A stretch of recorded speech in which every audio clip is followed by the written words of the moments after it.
Chapter 13. A new concept of supply. Supply is one of the easiest demonstrations that a spiritual student can make, but there's a vast difference between spiritual truth about supply and the human sense of it. In spiritual truth, supply is not income, it is outgo. To human sense, the reverse of that is true. Spiritually, however, there is no way to demonstrate supply. It cannot be done because all the supply that exists in the heaven or on earth exists within you at this moment, and, therefore, all attempts to demonstrate supply must result in failure. There is no supply outside of your being. If you want to enjoy the abundance of supply, you must open out a way for that supply to escape. How can you lose this supply by giving will be revealed to you in your communion with God. When someone calls upon you for help in gaining a consciousness of supply and seeks instruction, it is legitimate and necessary to call his attention to the principle of supply in some such fashion as this. Certainly I'll give you help, but you can begin to gain this consciousness of supply by trying to find something you can give someplace where you have not been giving. Not to your family, because you're probably doing that already, but to someone who is not a member of your family, or even to someone who at the moment is your enemy. Search your clothes closet or your pantry to see if there is not something there that you can spare. Start the flow of giving and you will start the flow of supply. Your knowing the truth of the infinite and omnipresent nature of supply will set your patient free from the belief of lack and limitation, and as he begins to release the forms of supply and develops an attitude of giving rather than of getting, the supply will begin to flow. There is no limit to what a spiritual student can begin to give away. This giving away has no relationship to amounts, to the number of dollars or of anything else. Giving has to do with the degree of givingness. It is the acknowledgement that supply is giving out, not gathering in. Giving need not necessarily begin with the giving of anything material, money or things, with giving anything. It may begin with the giving up of some things, the giving up of resentment, jealousy, hate, the giving up of the desire to get recognition and reward and remuneration, gratitude and cooperation. Simultaneously with this giving up will come the giving of patience and cooperation and love and forgiveness. Give in the realization that it is not what you get that is your supply, it is what you give. It may be that you have been holding on too tightly to money. If so, you'll begin to learn how to release it. And by turning it loose, set in motion the flow that inevitably returns to you. This is not to be constructed as throwing money or any good thing away prodigally or carelessly. No one is ever called upon for more than meets with common sense or more than wisdom dictates. What is called for is a change in attitude and a willingness to begin at a particular moment to give with the idea that there is this quarter or this dollar to send out into circulation, and the important thing is that it begins to circulate. This is not a new idea. Scripture has given us this teaching under the name of tithing, that is, the giving of 1/10 of one's income to God. There are many people who believe that they cannot afford to give such an amount because in their hearts they believe that would be too much of a drain on their pocketbooks, and it may be that for them to try to do this, and And it may be that for them to try to do this might be disastrous at first. It might be wiser for those people to begin tithing a smaller amount, 5%, 4%, 3%, 2%, or any amount, as long as a specific sum or percentage is set aside, which has the priority of all other expenditures, and which is giving to some impersonal purpose, not to family and not for one's own benefit, but to something completely impersonal. Probably the majority of people believe that the gift of tithe should be taken from what is left over after all others' expenses have been met. But the secret of tithing, however, is not to give the residue, but to give the first fruits to God, and, furthermore, to give these first fruits secretly wherever possible, so that only the giver knows when it comes. After learning how easy it is to give 2 or 3% of one's income in a short period of time, that amount may be increased to 4 or 5% and then to 10%. And interestingly enough, rarely does tithing stop at 10%. I have known 3 different people who tithe 80% of all their income, and surprisingly as it may seem, these people had more left to live on and with than they could possibly spend, even if they were very extravagant. Let me repeat this important aspect of the principle of supply. Supply is not getting. Supply is giving. The bread that you cast upon the water is the bread that comes back to you. It is not your neighbor's bread. It is your own. And if you have not cast it upon the water, there will be no bread to come back. All the bread on the water is earmarked for return to the person who has set it forth. In one way or another, you must cast bread upon the waters. If you have not learned how to do this, this is your first great lesson. Because of the infinite nature of your being, you cannot add health to yourself, or wealth, or opportunity, or companionship. All you can do is to recognize that you embody all that God is and has. You must not try to get. You must not try to have. You must not try to draw to you. You must learn how to let infinity flow out from you. The coming back of the bread is a reflex action that takes place of its own accord, like throwing a rubber ball against the wall. You throw it, but it bounces back of its own accord. As you cast your bread upon the waters, you'll find the grace of God flowing into expression as the harmony of your being.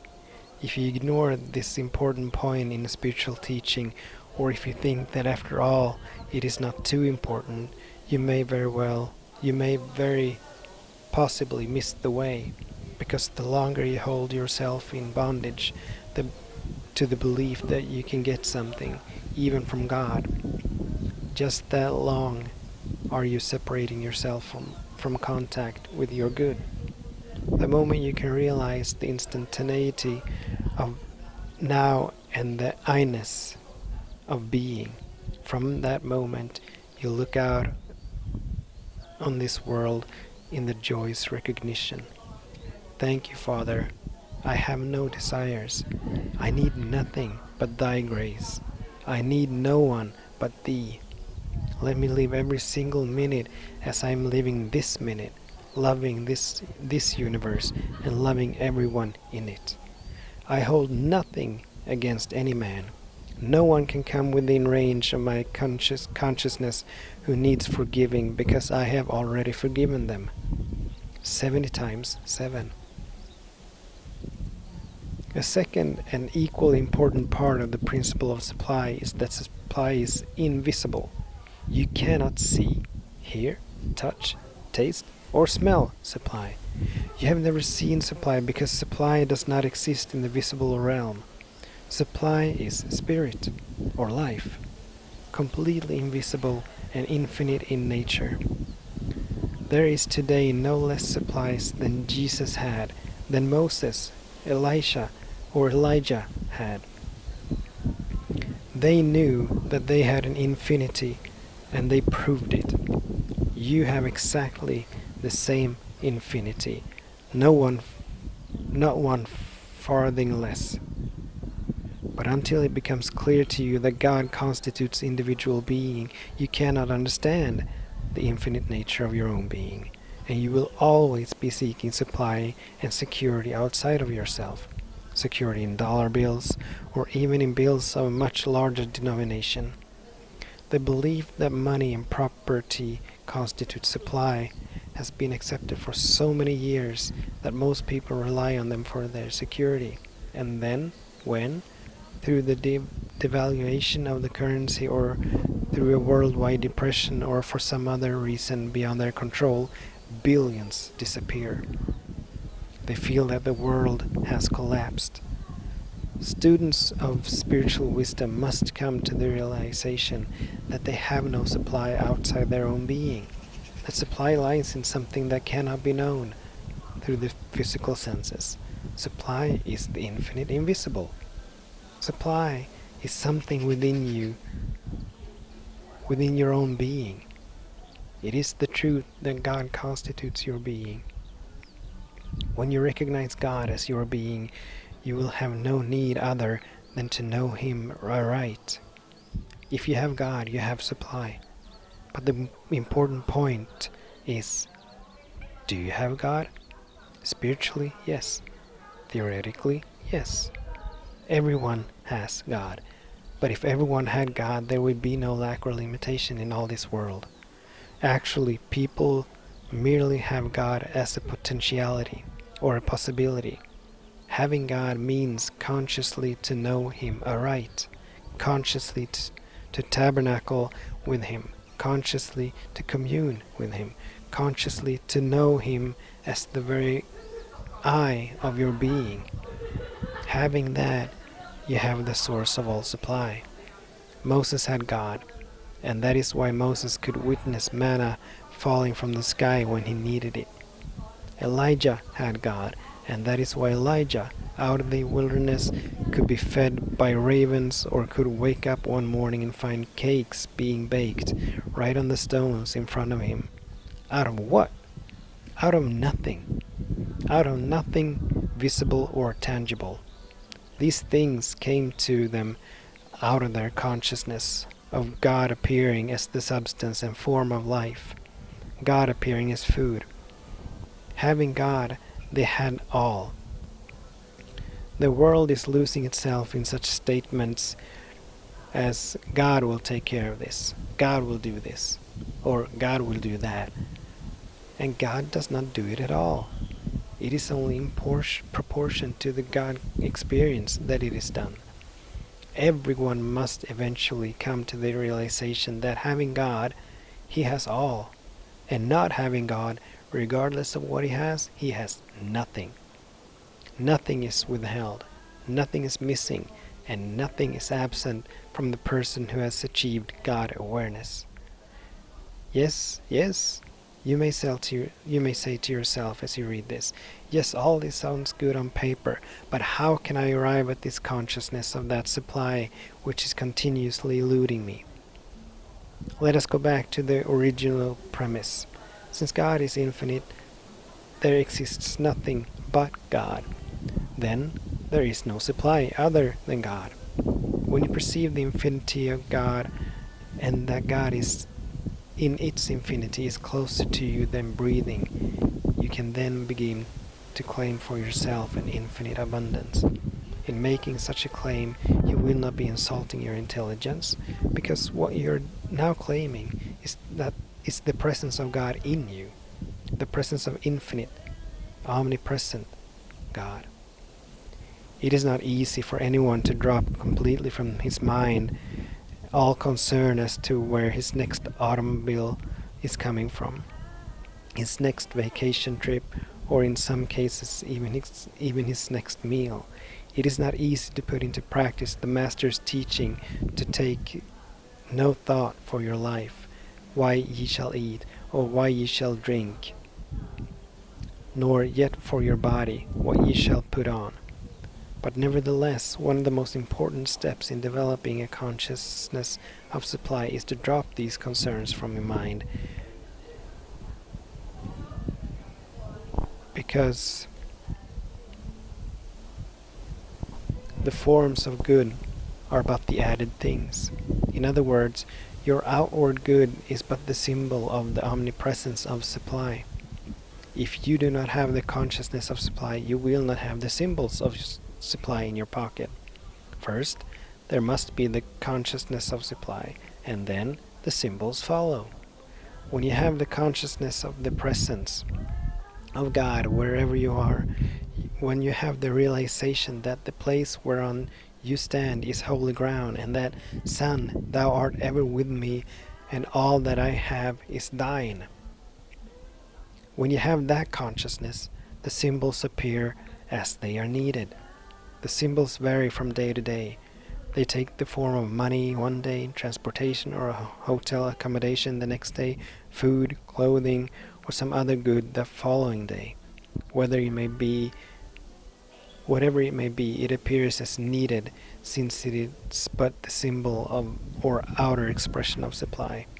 Again, let me repeat. Supply itself can never be cognized, not through your senses. But supply is God. Supply is spirit. Supply is the presence of the Lord with you. Supply is a life force that works through you. What further proof does the spiritually receptive person need of the truth of this than to visualize a fruit tree in the off-season, when there is no fruit and when there are not even blossoms on the tree? Because the tree is barren, are you going to cut it down? Why not? There is no supply there, no visible supply. To all appearances, the tree is barren. Ah, but you know better than that. You know that there is a life force operating in and through that tree, a life force that is forming the sap, which will go up through the trunk into the branches, and which will later appear as blossoms, and then even later as the fruit. You are not misled by the appearance of a barren tree into believing that the tree has no supply of fruit, or that the tree is useless. Why not apply the same principle to your own life and your own affairs, and trust it regardless of the state of your visible supply at any given moment? If a hurricane should come and blow your whole world away, you would still be standing on holy ground. The earth, which is the Lord's, and the fullness thereof, because I am here. And that invisible, infinite, and all-loving life force would still be operating in your consciousness. With a little patience, the blossoms and the fruit will appear again in the form of dollar bills or whatever they may be. All that is necessary is the recognition of this truth. Believe this or not as you choose. There is a life force operating in you, just as it is operating in the tree. But you ask, why has it not become visible in greater measure? Why must I struggle endlessly with this problem of lack? Can it be because your consciousness is not attuned to the invisible, but only to the visible? Can it be that most of the time you've been trying and still are trying to create supply from the visible? Loaves and fishes cannot be multiplied from anything in the visible, nor can dollar bills. If anyone attempted to multiply dollar bills, he would very quickly find himself in jail. Therefore, if anyone wants more dollar bills, he must do the multiplying in the invisible. And the manner of it? Realize that God is infinite, and that your supply is as infinite as God.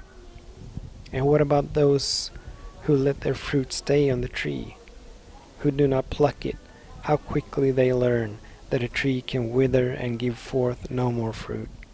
Only as you pluck the fruit and gather the blossoms from the flower bushes does the life force begin its work of multiplication, pushing out twice as much as before. Your supply becomes evident only in the proportion that you love your neighbor, that you give out love, give out forgiveness, give out cooperation, but give always without seeking a return. Only the gross materialist gives and then seeks a return. The true spiritual light gives out of the fullness of a heart of givingness, seeking nothing in return. There is no need for any kind of a return. God is one's sufficient return. To understand this is to understand one of the major healing principles of the infinite way. Your consciousness of truth determines your supply, not a God somewhere, not a Christ somewhere, not a spirit somewhere, but your consciousness, your developed state of consciousness. Very few in all the world are born with the consciousness of truth full blown. Nearly always it is a matter of a developing of that consciousness. The consciousness of the fishermen disciples was a developed state of consciousness. The consciousness of Saul of Tarsus developed into the consciousness of St. Paul. St. Augustine in early life was far from being a spiritual light, but he also became a developed state of spiritual consciousness. The secret is that the source of your supply is your own consciousness of God as supply, your developed state of consciousness. If you seek supply through the help of a practitioner, then your supply is dependent on the developed spiritual consciousness of that practitioner. But that will not be a permanent demonstration of supply, because sooner or later you will be placed in a position where you'll have to rely on your own developed state of consciousness, always remembering that developed consciousness is God consciousness unfolding as your individual consciousness. It is then that you begin to drop in a measure that the personal sense of supply and arrive at a great and grand moment in your life when the whole world falls off of your shoulders. When you say and believe with all of your heart, the earth is the Lord's, and the fullness thereof. Son, all that I have is thine. The fullness of God's glory, not just a part of it, but the fullness is now mine. Swallowing up mortality with its limited sense of life and clothing me with immortality. Swallowing up my finite sense of self, that I may be clothed upon with God's infinity, God's grace, God's presence, and God's power. I have no power of my own. I of my own self can do nothing. I of my own self am nothing. If I speak of myself and my power and my supply, I bear witness to a lie. The Father is my life. The Father is my supply. I am visible. I am invisible. My supply is invisible, and I carry it with me wherever I go. Some spiritual seekers mistakenly entertain the fantastic idea that in some mysterious manner God is much better to them than to the rest of the world. What a horrible God that would be. True, an ignorance of truth may bring your neighbor face to face with insufficiency and leave him under a claim of lack and limitation. But God does not bestow his bounties more freely upon one than upon another. The only difference is that some, and particularly some on the path, are more consciously aware of God's presence, manifest as form. No seeker dare believe that one nation, one race, or one religion has more access to God than any other, or that any one person has some special status with God. The infinity of God is universal, but it is your apprehension of that truth that constitutes your demonstration of good. When you comprehend that a realization of God's presence results in the actual manifestation and expression of abundance, You will not believe that through some miraculous treatment or prayer anything has been increased. You will understand that what has happened is that you have become more aware of that which already existed from the beginning in its fullness. In the very city where one person experiences lack and limitation, another is enjoying abundance. The city is not responsible, nor is time responsible. It may be a year of depression or one of prosperity. The year is not responsible. Many people have lost all their possessions in boom years. The place cannot make you, and the place cannot break you. The time cannot make you, and time cannot break you. You yourself become a law to your experience in proportion as you realize God to the substance of all form. If God is the substance of all form, can you increase the amount of that form? Is God the substance of limited form? No. The form is already infinite as the substance of which it is made. The secret lies in the acknowledgement of God as omnipresent. More than that, as omnipresence itself. The presence of your very being, and therefore the presence of infinity.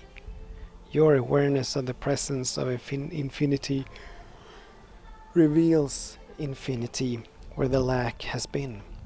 Everything that appears is made out of the substance of the invisible, and it is infinite. For example, there is no way to increase your supply of crops, money, land, or of anything else by what the world calls prayer. There is no miracle of prayer that produces rabbits out of hats. Nobody can do that unless the rabbits were there in the first place. There is no such thing as increase or decrease. There is only infinity.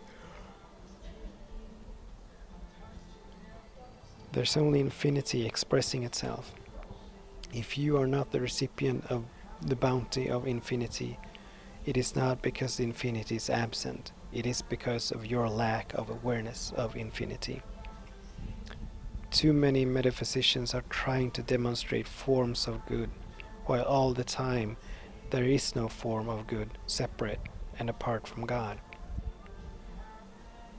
In proportion as the consciousness of God is demonstrated, the presence of God appears in the form necessary to your experience of the moment, sometimes in the most miraculous ways. Throughout the Bible, from the Genesis to the Revelation, this miracle is told and retold. Every prophet, saint, seer, or sage has had an awareness of God's presence, has lived consciously in that presence, and found his protection, food, safety, and security appearing as whatever was his need. But was everybody in biblical times thus cared for? Is everybody today thus cared for? You know the answer. Then to whom did it happen? To whom does it happen? To whom will it happen? To the person consciously aware of God's presence, the person living, moving, and having his being consciously in God. The Master could not multiply loaves and fishes. The Master had only one realization, the presence of the Father within. And his consciousness of the presence of the Father within appeared outwardly as the multiplication of fishes and healing, and as the raising of the dead. As you learn to give up using your mental power, striving to accomplish something with truth, or attempting to make a powerhouse out of the human mind, and become still and receptive until the words begin to flow, you will know the meaning of harmony and of infinity. Watch the miracles as your mind gives up the struggle to create, to increase, to heal, to save, or to redeem.